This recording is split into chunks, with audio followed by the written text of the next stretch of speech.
Hello, welcome to Restorative Pilates. My name is Victoria and today we'll be focusing on our hips.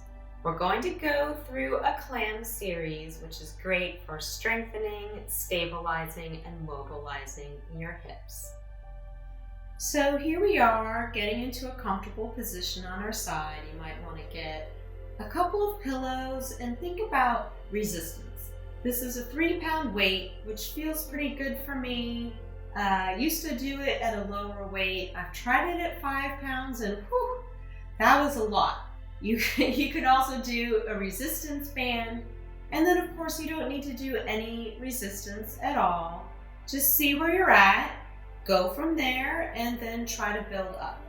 We're going to try to work in a series of 10, but certainly listen to your body and respect where you're at and do the amount of reps that are appropriate for you.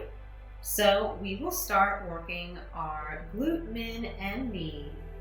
As we draw that leg up with slow control, we want to think about that low waist lifting up, lengthening that top hip.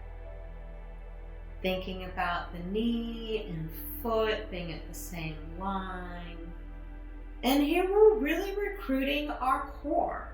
Side lying is a great way to connect into your transverse, really stabilizing. Try not to let anything move, only the leg.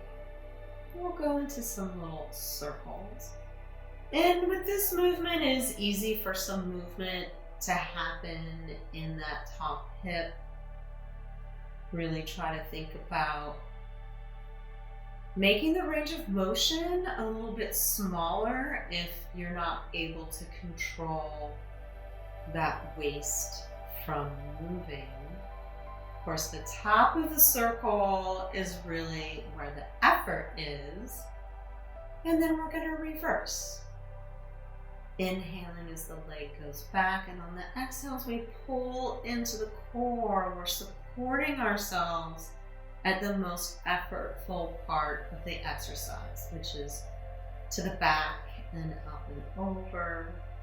And we really want to think about stirring that femur head in the pelvis. Let's go ahead now and move on to our external hip rotators.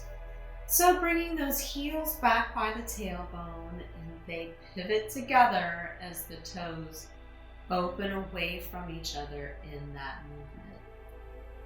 In this particular exercise, it's so easy to let that top hip fall back to try to get more range of motion.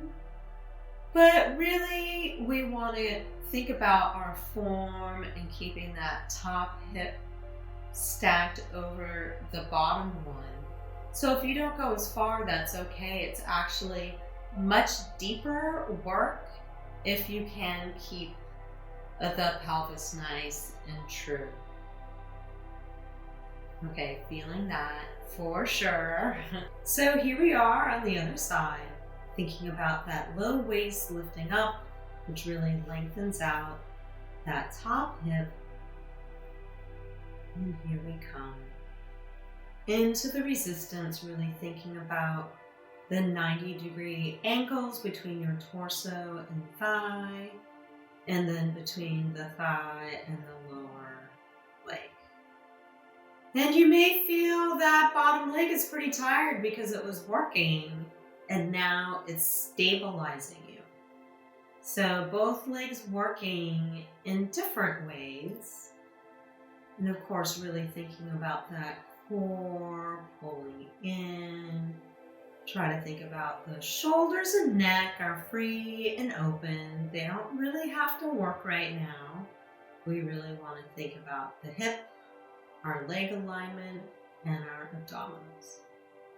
Coming into our little circles. And breathing, and again, the exhale happening on the most effortful part. And we're exhaling there because that's when it's easiest to pull in our core, which we really want to utilize the abdominals and working with the movement so that the whole team is on board together, supporting each other. Let's now exhale to the back and inhaling up and over. And again, with these circles, watch that the top hip isn't, lifting up. It's easy to break at the waist and sort of do like this thing. So really think about that long upper waistline and hip, which is in part happening because that low waist is lifting up.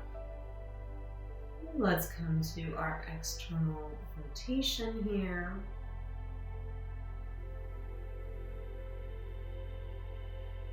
Core, that top hip really staying anchored over the bottom, which in part is happening not just because of your awareness to it, but the low abdominals are working to keep all of that in check. So I'm sure you're feeling this. I know I am. No matter how many years I've been doing clams, I still always feel it. But it is so good for you. And then when you're done, you're done. You might feel it a little bit the next day, but it's a good feeling because you know that you're getting stronger and you're doing something positive for yourself. Now that we've done all of that hip work, let's do a nice hip stretch. So coming into our figure 4 position, now this is phase 1, maybe this is enough for you. If you want to do more, you can bring that knee in, slide your hands in between, and then draw that leg in while using the other elbow to press that knee away from you. And then you could try some rocking, especially as you rock away from that hip. It really deepens the stretch, and then pulling in and pressing out and away. Try to keep the neck and shoulders free. Let's do the other side, snaking those hands through, pulling that leg towards you, and again, using that elbow to press that knee away from you. And then here we can rock. Really let that stretch happen as you go away from that hip. Breathing in, listening and finding the right amount of stretch for you. I hope you found that clip to be helpful. Trying to maintain strong, healthy hips is so important. I definitely encourage you to do clams on a regular basis. Thanks so much. Bye-bye.